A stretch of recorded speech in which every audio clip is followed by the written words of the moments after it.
Deuxième table ronde sur le sujet du changement climatique et les réalités de demain.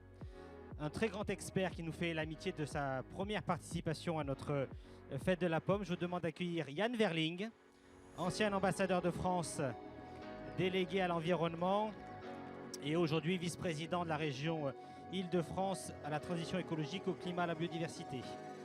Monsieur Benoît Léniel, membre du GIEC international, référence incontestée internationale et qui co-préside le GIEC normand. On a aussi voulu associer le monde associatif. Donc je vous demande d'accueillir Didier Ferré, qui est président du centre de sauvegarde de la faune sauvage, qui s'appelle Le Chêne et qui est basé en Seine-Maritime. Valérie Létard va arriver dans peu de temps et cette table ronde sera animée par le président du Conservatoire du Littoral, vice-président de la région Normandie. Je vous demande d'accueillir Hubert Dejean de la Bâtie.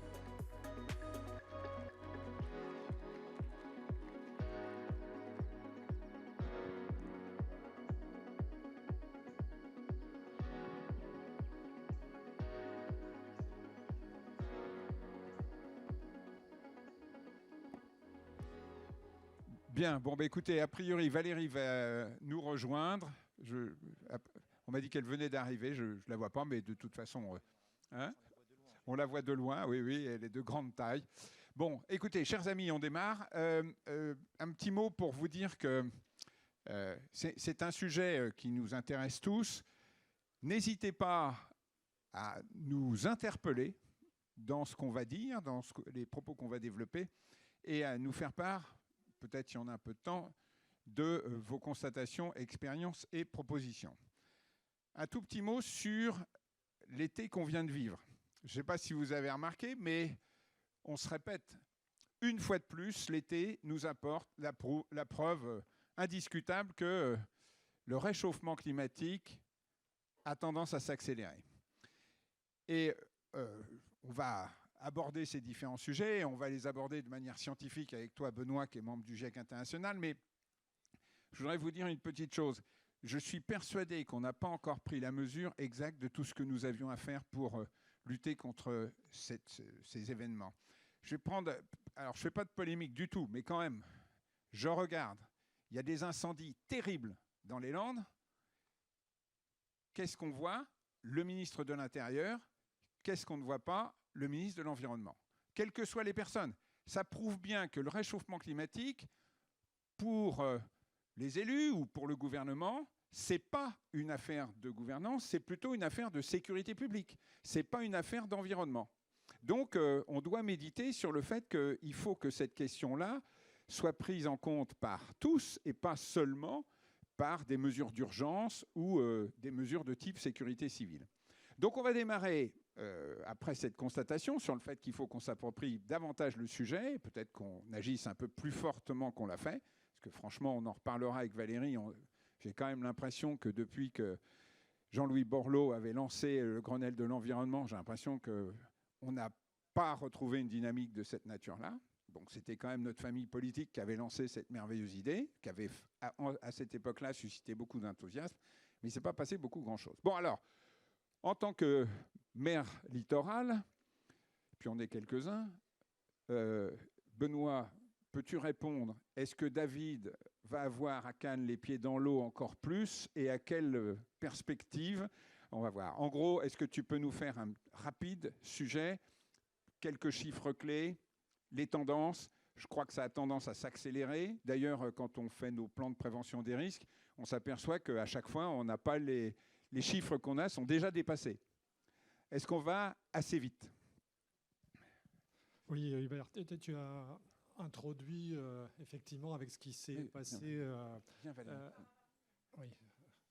Vas-y, Benoît, vas-y. Avec ce qui s'est passé effectivement cet été, mais on peut même remonter à l'hiver. Hein. Dès l'hiver, dès février, on a un déficit hydrique en Normandie. Ensuite, première vague de chaleur en mai. Malheureusement, en juin, des précipitations intenses avec des coulées de boue et un décès à Rouen. Puis une succession de vagues de chaleur, sécheresse avec des records. Les records certains records qui ont été battus. Et effectivement, ça nous donne un exemple vers où on va. Ces événements qui sont qualifiés habituellement d'extrêmes et rares vont devenir de plus en plus fréquents. Et les travaux du GIEC normand sont intéressants de ça. Je dis souvent la Normandie est un bel exemple parce que si on arrivait à limiter le réchauffement climatique à 1,5 degré, les objectifs de la COP, ces événements extrêmes en Normandie, ils augmenteraient, mais relativement faiblement. Alors que, comme vous le savez, actuellement, les trajectoires sont des trajectoires autres à 3,5 degrés. Et à 3,5 degrés, on va en Normandie, pour citer quelques chiffres, vers une augmentation de 10% des précipitations extrêmes qui occasionnent des coulées de boue, qui occasionnent des crues, une élévation du niveau des mers, augmentation des sécheresses, canicules, on pourrait avoir jusqu'à 40 jours par an. Donc, c'est-à-dire que, comme je le disais, ces événements extrêmes qui étaient rares deviennent des événements finalement fréquents. Un bon exemple, c'est l'année 2003. La 2003, les scientifiques nous disent, et j'en fais partie, bien évidemment, que cette année 2003 deviendra la normale en 2050. Voilà, donc ça doit vraiment marquer les esprits. Pour répondre à ta deuxième question, est-ce qu'on va suffisamment vite ? Et dans tous les plans qu'on met en place, un bon exemple, c'est par exemple l'élévation du niveau des mers. J'aurais tendance je suis étonné souvent de voir que les chiffres sont très hétérogènes d'un plan à l'autre, alors qu'il y a des données du GIEC. Et c'est vrai qu'ils ont tendance à être sous-estimés, sous-évalués. Alors, on peut le comprendre, hein. Il y a souvent un décalage entre les rapports du GIEC, les données scientifiques, et puis, je dirais, quelque part, les gestionnaires qui doivent digérer ces données. Un bon exemple, hein, c'est vrai que dans les plans qui sont mis en place, souvent, on prend les chiffres du 5e rapport du GIEC. Mais il y a un 6e rapport maintenant. Hein, et dans ce 6e rapport, effectivement, sur l'élévation du niveau des mers, on a montré qu'on rehaussait les valeurs. Et pour donner un chiffre, l'élévation du niveau des mers, on est sur les communes littorales, on est sur des chiffres entre 40 cm d'élévation à 1,10 m, voire 1,80 m si le système s'emballe. Et n'oublions pas que le 40 cm, il n'est surtout pas à prendre, parce que 40 cm, c'est pour un réchauffement de 1,5 degré. Or, ce que je viens de vous dire, c'est qu'on est sur 3,5 degrés. Donc, il faut prendre des chiffres à 80 cm et à 1,10 m. Et je ne parle que de l'élévation du niveau des mers. Parce que si on ajoute les tempêtes et les phénomènes de surcote, parce que quand vous avez une tempête, l'eau gonfle, eh bien là, il faut rajouter 50 cm. Oui, on l'a vu en Corse pour les épisodes tempétueux. Alors j'espère que le Palais des Congrès, cher David, est suffisamment haut pour ne pas être envahi par l'élévation du niveau des mers. Mais ceci dit, tous les maires littoraux, puisqu'on a quand même des départements, enfin, sauf l'Orne, on a tous un petit bout de rivage. C'est une grosse préoccupation. Et tu parlais de problèmes d'eau. Je ne sais pas s'il y a des gens de Saint-Lô, mais la Comcom de Saint-Lô a été en grande difficulté sur son approvisionnement en eau cette année. Et je crois qu'ils ont dû collaborer intensément avec, je crois, Coutances-Mer-et-Bocage, qui était juste à côté, parce qu'il y avait un risque de rupture d'alimentation en eau. Le truc qui est quand même complètement aberrant en Normandie, avoir des problèmes d'approvisionnement en eau douce. Bien, donc on s'aperçoit que c'est un vrai sujet. Bon, écoutons, on reviendra, mais comme tu disais, ça s'accélère et les données sur lesquelles nous raisonnons sur nos plans de prévention des risques littoraux majeurs, ces chiffres-là sont déjà faux.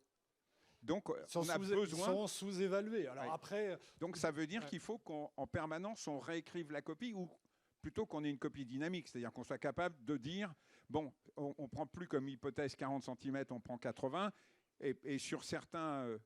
sur les plans climat, air, énergie territoriaux, mon cher David Marguerite, je précise parce qu'il y a beaucoup de David, effectivement, la Manche, il va falloir qu'on réfléchisse sérieusement. Mais on a déjà commencé des stratégies de repli. Oui, Benoît, vas-y. Effectivement, il y a deux stratégies. Soit on prend le chiffre haut en se disant on prend 1 mètre et on fait avec ce chiffre-là. Soit on prend, par exemple au Havre, je sais qu'on a été pris 60 cm, mais en se disant à 2050, il faudra réviser. Hein, voilà, donc il y a deux stratégies possibles. Voilà.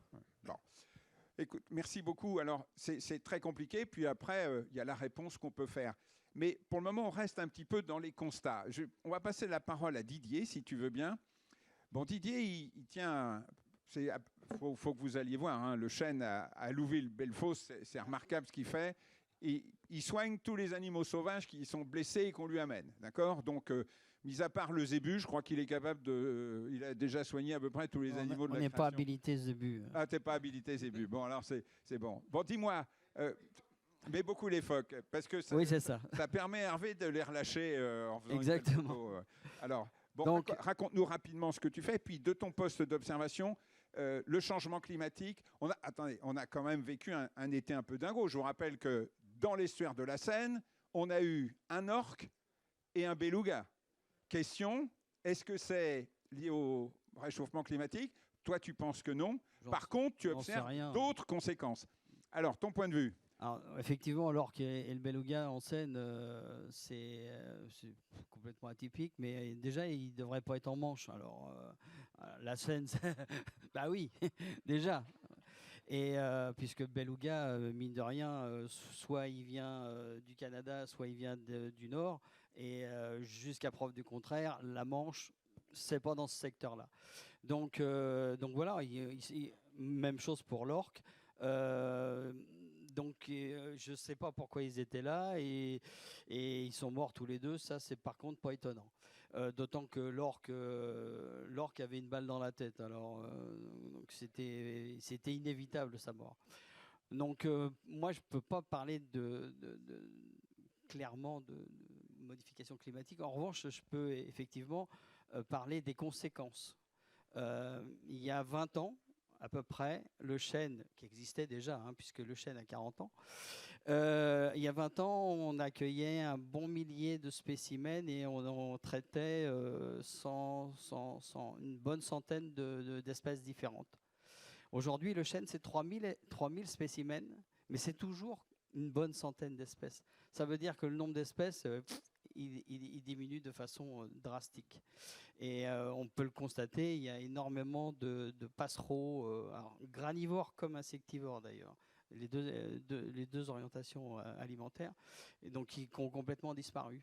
Donc donne-nous des exemples de passereaux là, qu'on visualise tous, ces oiseaux qui disparaissent. Des verdiers, des mésanges, des chardonnerets, tout un tas de... Et puis même quelque chose d'un peu plus emblématique aussi, c'est le vanneau huppé. Le vanneau huppé, c'était des oiseaux dont on voyait 100, 150, 200 spécimens. Et aujourd'hui, quand on en voit une dizaine ensemble, on dit « Waouh, belle journée !» Donc voilà, non, ça fait partie des espèces qui disparaissent. Bon. Et alors toi qui soignes beaucoup de phoques et de veaux marins, est-ce que tu as l'impression que c'est une population qui progresse ? Et si cette population progresse, je rappelle que les orques, par exemple, font en général un festin avec des phoques. Ouais. Est-ce que ceci expliquerait cela ou Ah bah si. Alors déjà, le phoque, il avait disparu hein, des côtes normandes. Et donc il a réapparu il y a une trentaine d'années sur la baie de Somme. Et puis aujourd'hui, il y en a dans la baie du Mont-Saint-Michel, il y en a dans la baie d'Évé, il y en a dans la baie d'Orne et il y en a dans la baie de Seine. Donc il y en a maintenant partout sur notre territoire. Et j'allais dire, un des éléments qui fait que le phoque est revenu, parce qu'il est revenu, personne ne l'a réintroduit, c'est la qualité de l'eau. Parce que même si aujourd'hui nos fleuves et nos rivières ils sont toujours un peu pollués, ils se sont nettement améliorés par rapport à 30 ans en arrière. Donc voilà. Parce qu'en fait, pour qu'un phoque soit en place, il faut une eau propre, il faut de la nourriture à proximité et il faut un reposoir. Donc voilà, le reposoir, il était là. Il fallait que l'eau et l'alimentation s'améliorent. Une bonne nouvelle. Mais oui, il faut le dire. Il faut le dire, quand on va dans le bon sens, la nature se rééquilibre. Donc, c'est faire. Donc voilà, et autrement, effectivement, donc ce sont des populations qui continuent à se développer et qui aujourd'hui, par contre, comme tu le disais, Hubert, donc n'ont pas leurs prédateurs. Oui. Parce qu'un prédateur, il a quand même l'avantage de réguler les populations, oui. et d'éliminer les malades, les vieux et le surcroît de jeunes. Donc voilà. D'accord. Juste un tout petit mot, on a un gros problème, Avec le la hérisson. disparition des hérissons. Ah oui, alors le hérisson, c'est un animal dont on constate, j'allais dire, la disparition. On a une surmortalité du hérisson. Et ça n'est pas la surmortalité sur la route, hein. Donc il est en train de crever dans son habitat. La région nous a permis de faire une analyse poussée. Alors, résultat. Résultat, donc, contre toute attente, les produits phytosanitaires sont complètement écartés. Ouais. Et ouais, parce qu'on a fait sur les analyses, il y a environ 200 molécules identifiées de produits phytosanitaires. Aucune d'entre elles n'a été retrouvée sur les hérissons. En revanche, ils sont atteints d'une teneur, on a fait des mesures et donc ils ont une teneur en métaux lourds monstrueuse. Donc notamment 3, donc le cuivre, le plomb et le cadmium. Et ces 3 teneurs en plomb ont une incidence, en métaux lourds, ont une incidence directe sur leur système immunitaire.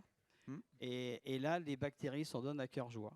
Ouais. Donc 19 bactéries différentes ont été identifiées, alors toutes connues pour impactantes le hérisson, sauf que maintenant elles sont tellement développées qu'aujourd'hui elles ont des conséquences létales. Comment ils arrivent, les métaux lourds On n'en a pas la moindre idée. Ça, ce serait la deuxième étape de l'étude. D'accord. Bon, parce que tu m'avais dit à un moment, c'est parce qu'on laisse tous des croquettes d'animaux de compagnie et à l'extérieur, et que les hérissons se nourrissent de ça et ça leur va pas du tout. Il n'y a pas de métaux lourds là-dedans, je sais pas, ils mangent des fils électriques ou Alors on n'en a pas la moindre idée. C'est ça ça va être la clé maintenant de la découverte.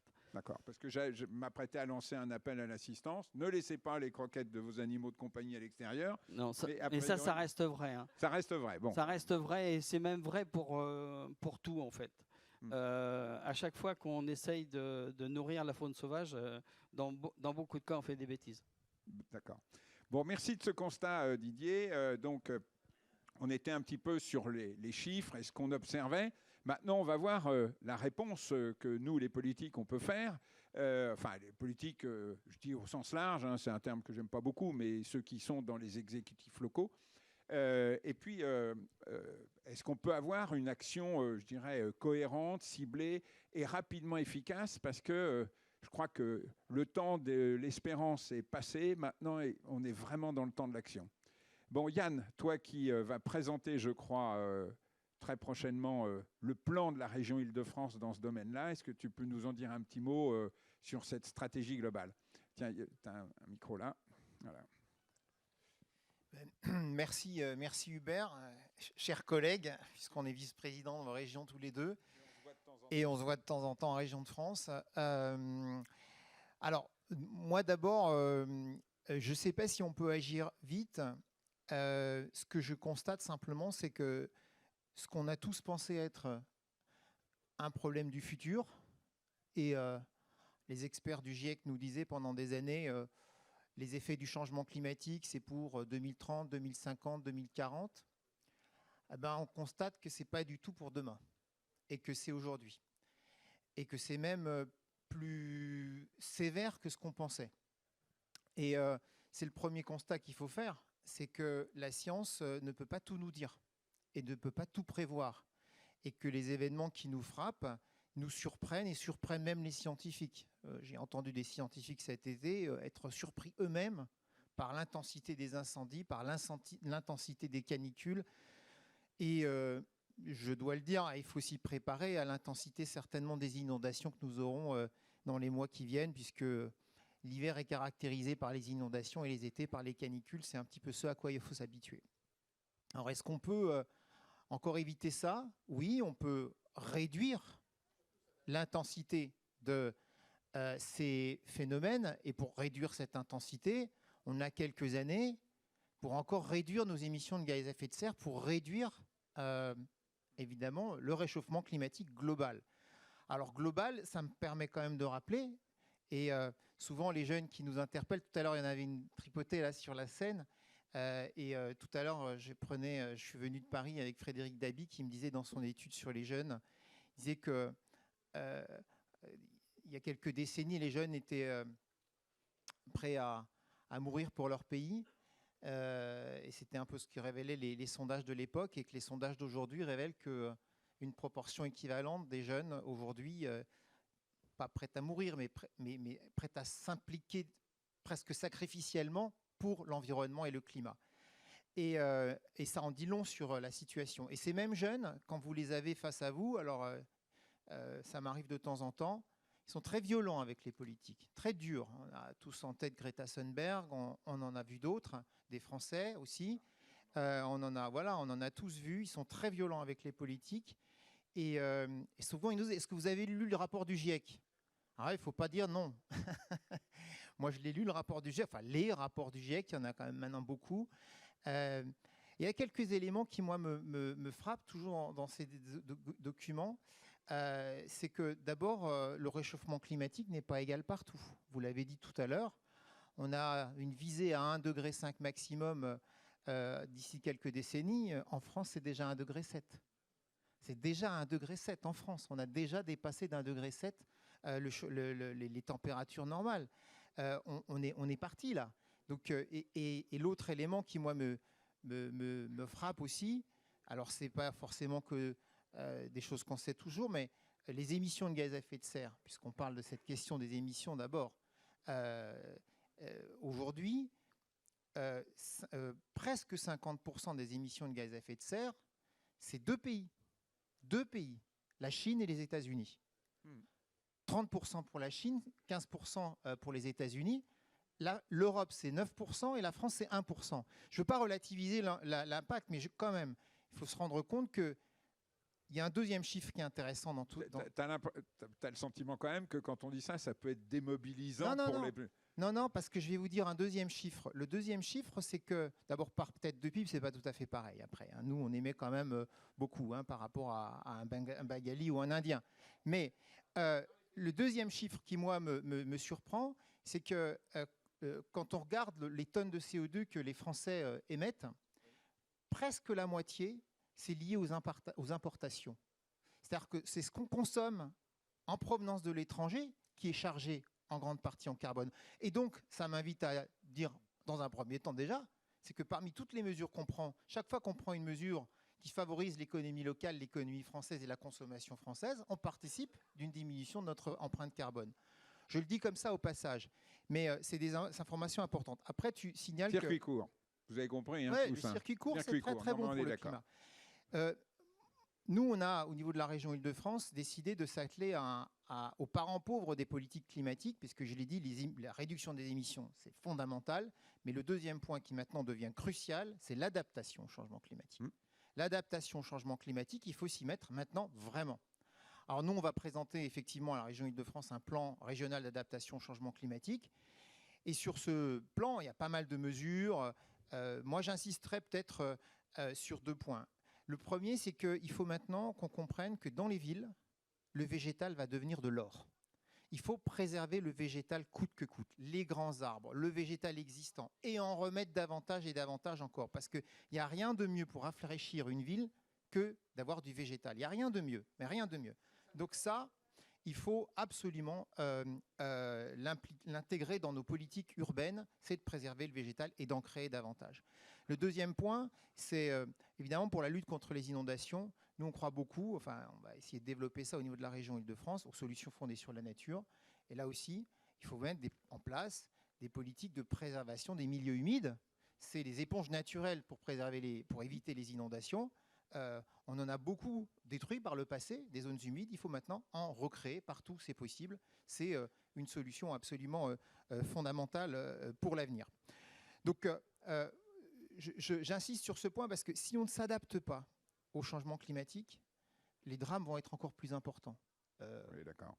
Vous imaginez, aujourd'hui, dans les villes, on va atteindre, il y a des scénarios à 50 degrés dans un certain nombre de grandes villes. C'est juste intenable pour la plupart des Français. Donc, il faut s'y mettre maintenant, parce que c'est en plus des politiques qui ne se font pas en 2-3 ans. Ça met 10, 15, 20 ans à mettre en place un certain nombre de politiques, y compris sur le froid renouvelable. Là aussi, en Île-de-France, on va développer massivement la géothermie de surface, c'est-à-dire chercher les 15-20 degrés qui sont à 30 mètres sous le sol pour les faire monter dans les maisons. Ok, bon, écoute, on voit bien tout le panel des solutions. Alors, on verra, je pense que Valérie vous en dira un petit mot sur le paradoxe du ZAN, c'est-à-dire la zéro artificialisation nette, mais c'est un vrai sujet. D'accord ? Oui, parce que on va prendre un cas tout simple. Sur l'agglomération avraise, on a un certain nombre de grandes surfaces avec des parkings gigantesques. Et on est en train de leur dire, alors ce qui serait absolument idéal, c'est que vos parkings, vous les rendiez maintenant percolants, c'est-à-dire qu'on enlève cette couche de bitume et puis on laisse la possibilité à l'eau de pénétrer. Et le deuxièmement, c'est que vous couvriez tout ça avec des ombrières de parking, ce qui serait absolument génial. Mais ils disent, mais ça va nous coûter un fric fou, et nous, on ne peut pas. Donc, à un moment, il va falloir que la puissance publique y vienne. Un petit mot pour revenir vers toi, si tu veux bien. Alors d'abord, je crois que tu as accepté la proposition que tu as fait, Hervé, de créer un GIEC normand, et ça, c'était une super idée. Tout le monde nous en parle. Je crois que vous aussi, vous avez un grec, et donc c'est une très bonne initiative. On a l'impression qu'il y a des mots nouveaux qui apparaissent. En Normandie, je vois apparaître maintenant dans les nouveaux quartiers la notion de confort d'été, c'est-à-dire de rafraîchissement. C'est le truc dont on ne parlait jamais avant. On parlait effectivement de chauffer les habitations l'hiver, mais on ne parlait pas de les rafraîchir l'été. Donc ça, c'est une nouvelle donnée. Et c'est quelque chose sur lequel vous avez travaillé, les îlots de chaleur urbains. Jusqu'où ça peut monter? Quelles sont les régions les plus touchées? Comment se situe, d'après toi, la Normandie sur ce plan-là des îlots de chaleur? Et on reparlera après des îlots de fraîcheur possibles. Juste avant de répondre à ta question, je dirais que je bois les paroles précédentes. Les deux maîtres mots, c'est vraiment atténuation, adaptation. Et je dirais, dans les plans, il faut davantage les lier par rapport à ce qu'on peut faire, parce qu'une mesure d'atténuation peut être aussi une mesure d'adaptation.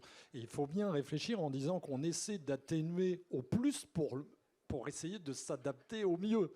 Et souvent, dans les plans, c'est un peu découplé, et ça, je regrette un peu. Il faut vraiment que ce soit vraiment couplé, atténuation, adaptation. Alors, pour répondre à ta question précise, sur les îlots de chaleur, il ne faut pas penser qu'en Normandie, on est épargné. Alors, ça dépend des villes. Il y a beaucoup de facteurs dans les îlots de chaleur. En Normandie, l'exemple, c'est la ville de Rouen. La ville de Rouen, et on voit pertinemment qu'on a des problèmes vraiment d'îlots de chaleur et qui deviennent récurrents, 2017, 2019, encore là. Et ces îlots de chaleur, il faut comprendre, entre la ville elle-même et les zones plus boisées, le bord de Seine, pour l'été, un même jour, on peut avoir des différences de température de 8 degrés. 8 degrés. C'est vraiment énorme. Et un des moyens de lutter, il y en a d'autres contre ces îlots de chaleur, c'est notamment la végétalisation. Moi, je préconise dans les mesures, on ne pourra pas toutes les mettre en place, il faudra les hiérarchiser dans le temps, mais cette mesure-là, j'ai tendance à la mettre en haut. Pourquoi ? Parce que c'est une mesure d'atténuation, on capte du CO2, et c'est une mesure d'adaptation contre les îlots de chaleur en intégrant des îlots de fraîcheur, et aussi en permettant en désimperméabilisant des sols, permettant une infiltration, et on peut aussi tamponner les crues. Donc voilà pour répondre à ta question.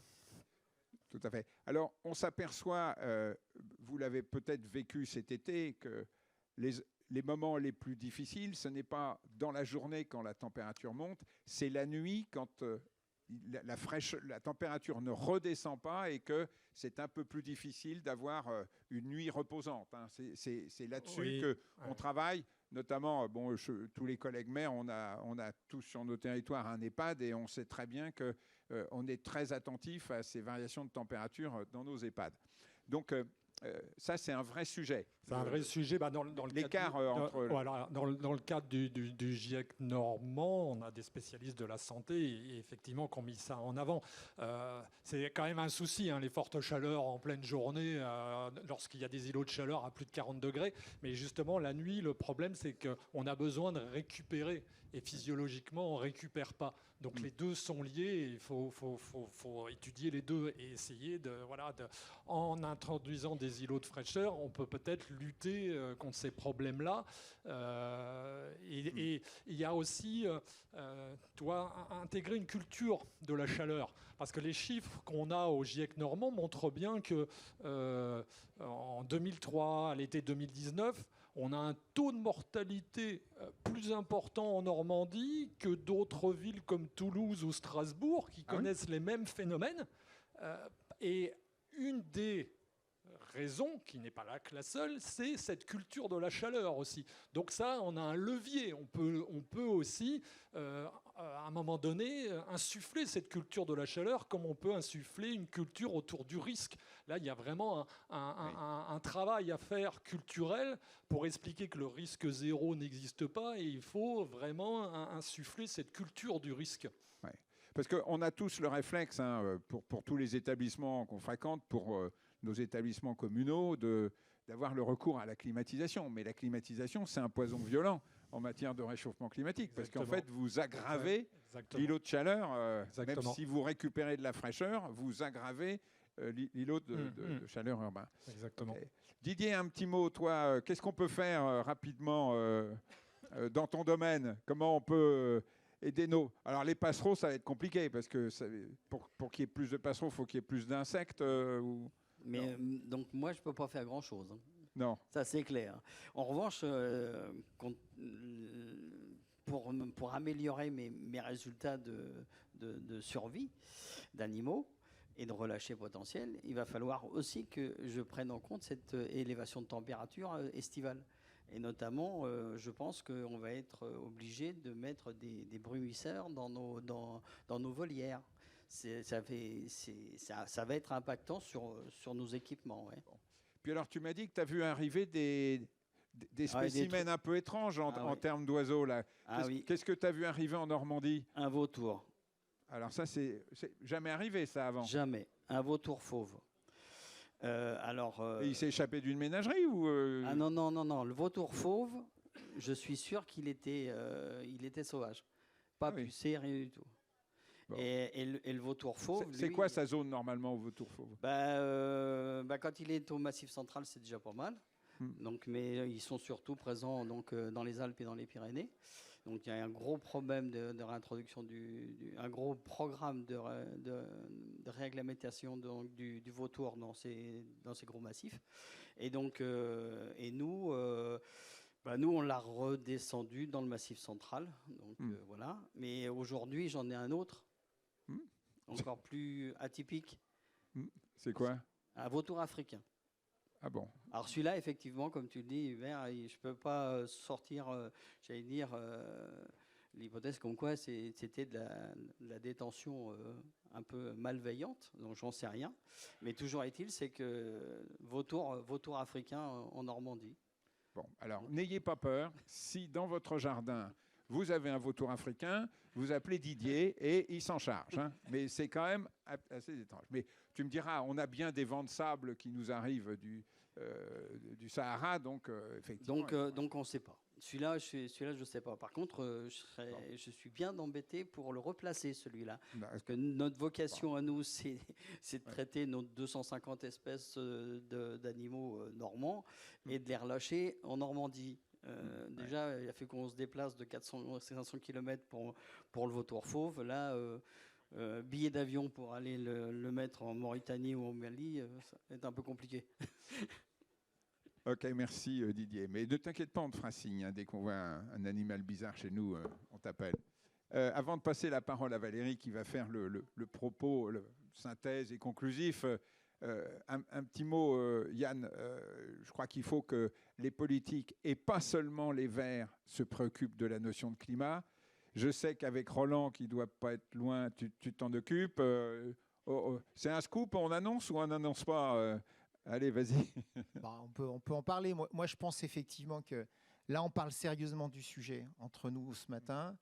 Les cercles où on peut en parler sérieusement, parler d'écologie, parler d'environnement, parler des sujets qui touchent les Français et avec derrière des solutions, avec aussi un point de vue un peu pragmatique.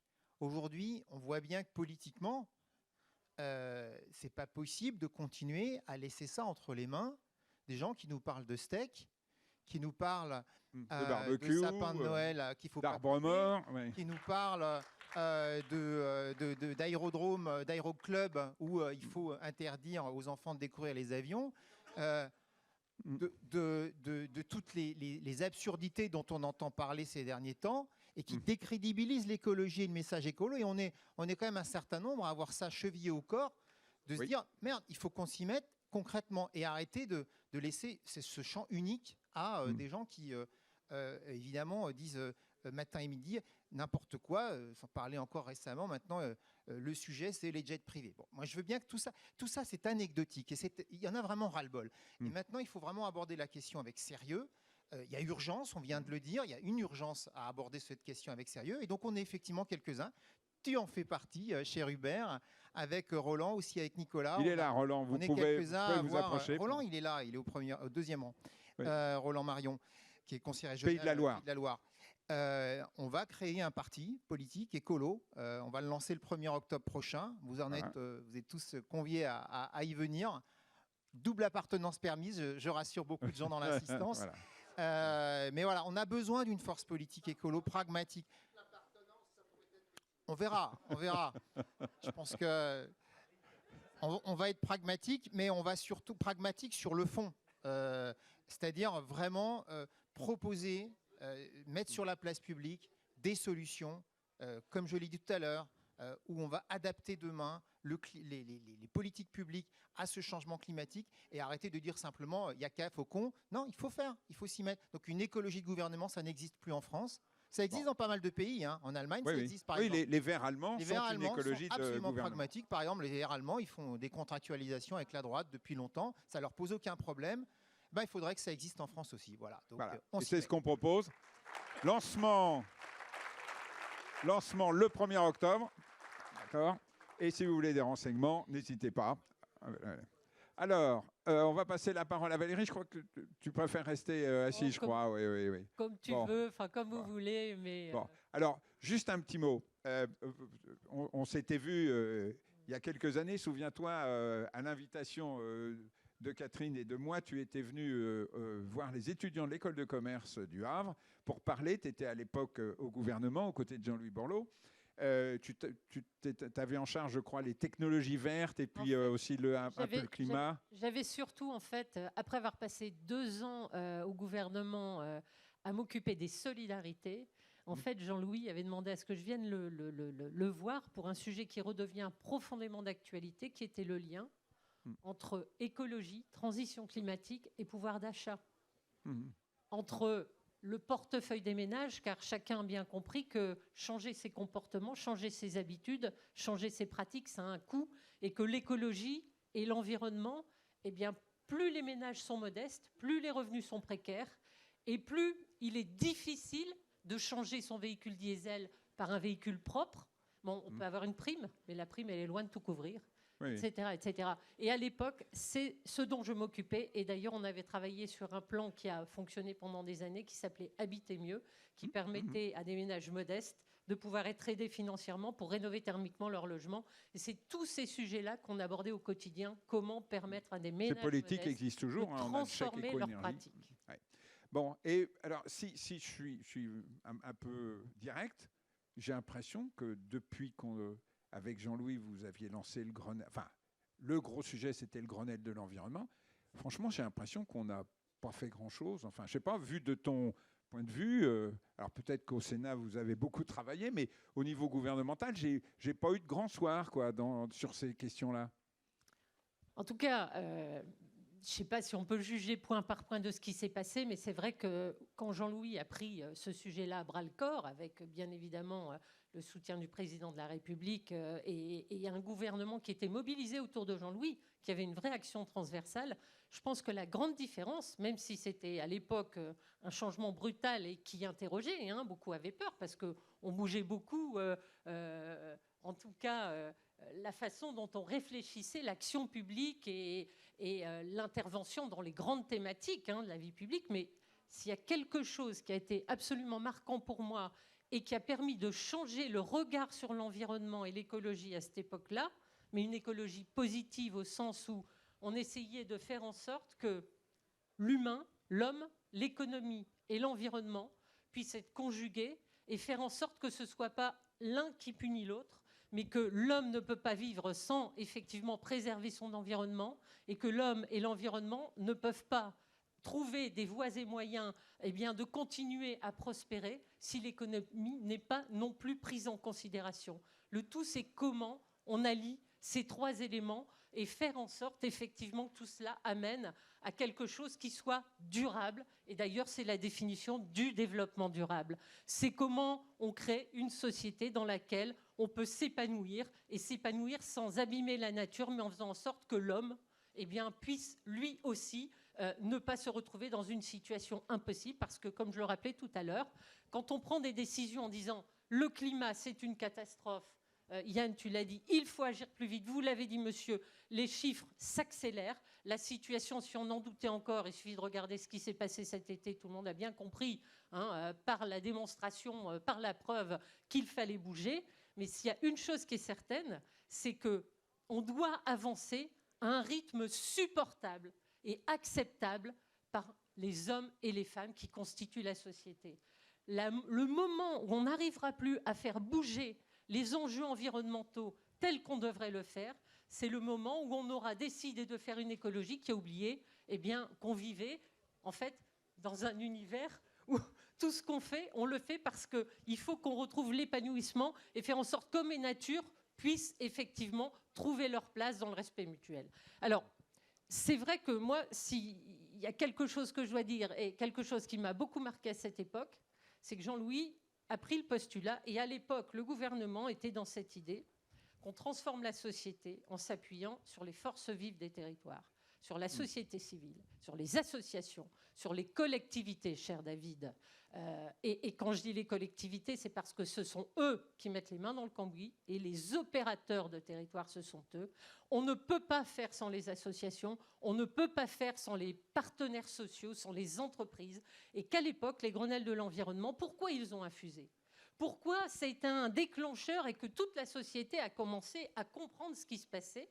Eh bien parce que pendant les 2 ou 3 années où j'ai pu suivre l'action des Grenelles de l'environnement avec vous tous, tout le monde était associé, tous les sujets de transformation de la société dans tous les domaines économiques, industriels, formation, changement des métiers. On travaillait avec l'Éducation nationale sur le changement du contenu des formations parce qu'être maçon ou travailler dans le bâtiment, ça n'allait plus être le même métier. On allait utiliser de nouvelles techniques. On y travaillait avec l'Éducation nationale. On travaillait avec toutes les associations qui œuvrent dans le domaine environnemental et que toutes les solutions qui ont été construites à l'époque, toutes les questions qui ont été posées, elles l'ont été après avoir consulté, en travaillant, en coproduisant les solutions à l'époque. Et si je me permets de dire ça, et je vais donner l'exemple inverse et l'exemple qui a d'ailleurs fait agir et réagir très fortement autant le Parlement que David Lisnard qui s'est exprimé plusieurs fois en tant que président des maires de France. Les régions se sont mobilisées là-dessus. Un exemple concret d'une méthode un peu différente, même très différente, qui a été adoptée, c'est qu'une des lois importantes qui a été portée par le gouvernement récemment pour justement lutter contre le réchauffement climatique, ça s'appelle la loi climat. Mais la loi climat, en fait, qu'est-ce qu'elle fait ? Elle propose certes des solutions sur lesquelles les objectifs, on ne peut pas les nier. Lutter contre le réchauffement climatique, moins artificialiser les sols, c'est-à-dire ne plus construire n'importe comment en allant couvrir effectivement d'asphalte ou en allant construire des maisons dans des endroits qui allaient encore limiter la possibilité imperméabiliser les sols et donc abîmer notre capacité à avoir de la réserve d'eau, mais abîmer aussi notre environnement agricole, nos espaces naturels. Il faut trouver des solutions. Mais les solutions qui sont proposées dans cette loi climat, en fait, elles ont été construites par une administration centrale qui a très peu consulté et surtout pas, justement, ce que je viens d'évoquer. le monde des associations concernées par ces sujets, le monde des collectivités locales. Qui gère son plan local d'urbanisme? C'est le maire. Qui est en charge d'aménager économiquement, environnementalement, d'assurer les transitions industrielles dans les territoires? Ce sont les communes et les intercommunalités soutenues par des régions qui sont normalement mandatées pour réfléchir avec les collectivités sur comment bien utiliser le foncier et comment diminuer notre consommation d'espace. Bon. Et là, on vient de bénéficier d'une loi qui s'appelle la loi zéro artificialisation nette. La loi ZAN. Malheureusement, cette loi, eh bien, on se rend compte qu'elle a fait descendre quelque chose qui est aujourd'hui totalement inapplicable par les collectivités locales. Oui, totalement. Tu parlais, oui, sur la... Parce qu'il y a des injonctions contradictoires. C'est parce qu'il y a des injonctions contradictoires. Expliquez-moi, les amis. On vous dit zéro artificialisation nette, ça veut dire qu'à l'horizon 2050, il faut qu'on continue à développer notre pays, notre territoire national, en n'artificialisant plus aucun hectare supplémentaire. C'est-à-dire, si demain je veux, par exemple, construire sur cette pâture, je dois à ce moment-là requalifier une friche, la dépolluer et la rendre à la nature. Mais je ne gagne plus un hectare supplémentaire sur la nature. Et donc, par exemple, pour construire des logements supplémentaires, vous avez des enfants, ils veulent construire un logement, la population augmente, elle évolue. Eh bien, comment vous faites? On vous dit, écoutez, vous allez plutôt construire sur du vertical. Et en plus, on va dire que les encouragements qui sont faits à accompagner et en tout cas à développer une offre de logement, puisque vous savez qu'aujourd'hui on manque cruellement de logements, on n'a jamais eu de chiffres aussi bas en termes de production de logements tout court et de logements sociaux encore plus. Eh bien, pour produire plus de logements, il faut quand même un peu d'espace. Et en tout cas, si on peut imaginer qu'à certains endroits, on peut peut-être monter et construire des logements et des immeubles qui consommeront moins d'espace, dans les territoires ruraux comme dans les territoires urbains, on a quand même besoin de développer. Ce n'est pas parce qu'on est dans une commune rurale qu'il n'y a pas de décohabitation, qu'il n'y a pas des jeunes qui ont envie de continuer à vivre dans leur commune, qui auraient bien envie de pouvoir y construire leur logement. Et donc, il faut faire attention parce que quand on a des objectifs et des exigences aussi fortes que celles-là, quand on nous dit à horizon 2031, sans attendre 2050, vous divisez par 2 ce que vous deviez consommer comme foncier. C'est-à-dire que chaque intercommunalité, qu'est-ce qu'elle va devoir faire? Et c'est déjà parti. Parce que 2031, c'est demain. Eh bien, vous allez devoir trouver là où vous allez déclasser du terrain que vous avez défini comme étant à urbaniser, c'est-à-dire vos terrains à bâtir pour du logement, vos terrains à vocation économique, vos terrains à vocation industrielle. Vous allez regarder ceux que vous allez déclasser et puis donc rendre à la nature, remettre en surface agricole. On peut comprendre l'exigence, elle est légitime, mais comment on y arrive? Comment on travaille ça avec les collectivités? Aujourd'hui, on ne le travaille pas. On a décidé que ce serait un chiffre arithmétiquement défini et qui s'imposerait dans les territoires de la même façon partout, sans laisser aux collectivités la possibilité de d'adaptation ou de réflexion. Et si je peux me permettre, dans le même temps, on vous dit décarbonez votre industrie. On vous dit accompagnez le report modal. En clair, faites le canal Seine-Nord dans la région dans laquelle j'habite, les Hauts-de-France. Le canal Seine-Nord, ça va manger 2200 hectares d'artificialisation. C'est-à-dire dans le compte foncier qui va pouvoir être utilisé par les collectivités, parce qu'on va enlever les poids lourds de l'autoroute A1, c'est un flot continu pour décarboner moins de véhicules qui polluent moins, on les fait passer sur des péniches, on dépollue. Eh bien, la région de France qui fait l'effort d'investir plus d'1,5 milliard de son côté pour accompagner ça, cette dépollution en fait de l'atmosphère significativement, eh bien, elle va être sanctionnée parce qu'on va lui retirer de son compte foncier 2200 hectares parce qu'elle fait l'effort d'essayer de faire en sorte que les poids lourds ne soient plus sur les autoroutes. Port autonome de Dunkerque. Aujourd'hui, c'est le port d'intérêt national. Oui, il n'est pas terrible. Il est le plus polluant, port le plus polluant de France. Parce que vous y avez Arcelor, parce que vous y avez des industries sidérurgiques, parce que comparativement, vous y avez, devant Marseille. Donc aujourd'hui, demande de l'État, faites des gigafactories, on encourage la production de batteries électriques. Ça va nécessiter 1200 hectares. On est complètement partant. on est volontaire pour le faire. Bien évidemment qu'on a conscience de ça et qu'on veut accompagner. Moins 1200 hectares de foncier dans le compte foncier régional. C'est-à-dire que 2200 plus 1200, on divise ça par le nombre d'intercos et on va leur retirer de leur compte foncier. Puisque l'État a décidé que ça, au lieu de dire 1200 hectares à Dunkerque, ils ne pouvaient pas les consommer dans leur compte foncier puisqu'on leur dit de le diviser. Et c'est plus que ce qu'ils n'avaient droit. Donc on le partage entre toutes les intercos. Oui, mais sauf que qu'est-ce qui reste au bout? Quand on a fait le calcul par SCOT, il y a 48 SCOT, on va se retrouver, et si je prends le SCOT du Valenciennois où j'habite, c'est 400 000 habitants. Le droit à construire, une fois que vous aurez retiré tout ça, il sera en moyenne de 8 hectares. 8 hectares par an. 8 hectares par an. On a Alstom, Bombardier, PSA, Toyota. On aménage des ports à conteneurs pour que justement toutes ces industries, elles ne passent plus par l'autoroute. On a besoin d'aménager et d'accueillir des équipementiers autour de ces entreprises pour faire le circuit court, comme vous disiez. C'est-à-dire pas faire venir en fait la production de l'autre bout du monde. Mais on fait comment? Et pourtant, il faut le faire. Et on le fait dans des industries propres. Et on voit que quand on fait, c'est ça les injonctions contradictoires. Il faut dépolluer, transformer notre industrie, aménager notre territoire. Et donc, comment on arrive à trouver une juste équation, cher David, pour faire en sorte que tout le monde a compris qu'il fallait diminuer. On nous dit moins 50%, nous on a fait le compte avec des maires volontaires qui ont déjà entamé. On a déjà fait un Scott Grenelle. Scott Grenelle, c'est-à-dire qu'on a déjà divisé par 4 sur les 10 ans qui viennent de s'écouler notre consommation foncière. On nous dit vous redivisez par 2. On ne sait pas faire. On ne sait pas faire. Donc, soyons réalistes, soyons concrets. Yann parlait tout à l'heure de garder des poumons verts dans la ville. Oui. Comment vous arrivez à garder des poumons verts dans la ville quand dans les décrets qui ont été dénoncés par l'Association des maires, que nous dénonçons au Sénat et on travaille dans un groupe de travail justement pour changer ça, votre jardin ou les espaces publics autour des immeubles, on considère qu'ils sont artificialisés, c'est-à-dire qu'ils ne sont pas dans le décompte foncier. C'est-à-dire que demain, ça va encourager les maires à monter des immeubles sur les poumons verts, puisque de toute façon, on dit que ce n'est pas de l'espace vert, c'est de la zone artificialisée.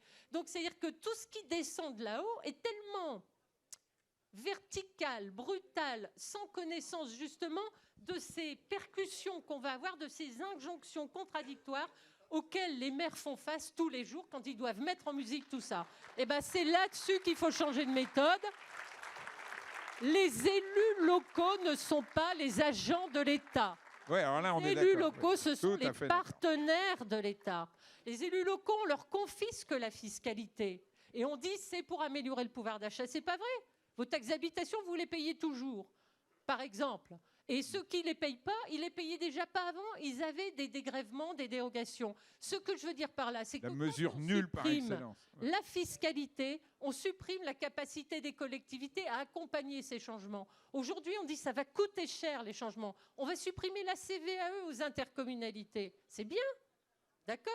Qu'est-ce qu'on va donner à la place? On va devoir faire face à quoi? Des augmentations phénoménales de coûts, parce que comme on ne pourra plus construire sur une pâture, c'est facile, il n'y a pas de coût, on ne doit pas dépolluer. Demain, on dit, vous allez sur les friches industrielles construire. Qui va payer la dépollution de ces sites, les démolitions? Avec quel argent on le fait si on vous a enlevé la fiscalité qu'on utilisait pour améliorer le quotidien de nos concitoyens dans les territoires? Eh bien, attention, quand on fait ces choix, il faut en mesurer les conséquences. Quels sont les moyens que l'État mettra à disposition pour contrecarrer tout ça? La fiscalité des collectivités, l'autonomie, c'était le meilleur moyen d'agir au plus proche des territoires et des citoyens au bénéfice du développement économique et du développement durable. Et ça doit changer. Et la deuxième chose, les collectivités sont les partenaires de l'État. Les partenaires sociaux sont d'autres partenaires. Ce sont les corps intermédiaires. Vous, les experts, vous en êtes aussi. L'État doit reprendre la voie du partenariat. L'État doit comprendre qu'il n'a pas raison à lui tout seul. La vérité, elle est dans plusieurs têtes, elle n'est pas dans une seule. Et que c'est enrichi de tous ces apports avec un État stratège, mais qui, dans la mise en œuvre, fait confiance dans ses territoires et dans ses forces vives. Voilà comment on doit fonctionner demain. Et mon cher Hervé, si je suis là aujourd'hui, c'est parce que tu partages cette vision avec tous nos amis qui t'entourent, avec évidemment Sonia, Catherine et tous les collègues et les amis élus qui sont là, Hervé, moi en tout cas je suis très contente d'être là parce qu'on travaille ensemble au Sénat et à l'Assemblée sur ces sujets-là. On a vocation à le faire de plus en plus. On partage les mêmes idées, on a la même envie. Et encore une fois, la diversité de nos territoires, la richesse, ce sont nos collectivités qui les portent. Et l'État, encore une fois, s'il doit être fort sur ses compétences régaliennes, s'il doit tenir le cap, qui compte sur ceux qui, au quotidien, sont capables de mettre en musique tout ça? L'État n'y arrivera pas. Moi, je viens d'un territoire, le Valenciennois, qui a connu la fermeture d'usines Nord et des mines. Pendant 10 ans, ça a été la catastrophe, parce que c'était encore à cette époque les États qui tenaient la main, dans les années 70-80. La décentralisation a permis la création des agglos, a permis l'autonomie fiscale et de lancer la mutation industrielle. C'est parce que les collectivités ont eu les moyens qu'on a su réindustrialiser avec les élus, avec les partenaires sociaux. L'État seul n'y serait jamais arrivé. N'oublions jamais ça, l'État central, ce n'est pas la solution. D'accord, merci.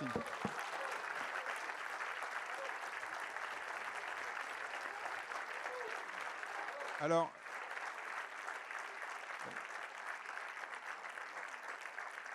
je crois qu'on... Je ne sais pas si vous avez remarqué, mais je crois que sur la conclusion, il y a une unanimité totale de la salle. C'est-à-dire que, oui, je résumerai ça, vous savez, il y a, dans mon agglomération de 54 maires, il y a un petit maire du Pays de Caux qui a son franc-parler qui me dit j'ai quand même la sensation que les petits génies de l'Élysée-Matignon, de temps en temps, ils nous prennent pour des pecnos. Alors, je trouve que c'est une formule un peu abrupte, mais tu l'as beaucoup mieux dit. Voilà. Bon, cette table ronde est terminée. Merci de l'avoir écoutée.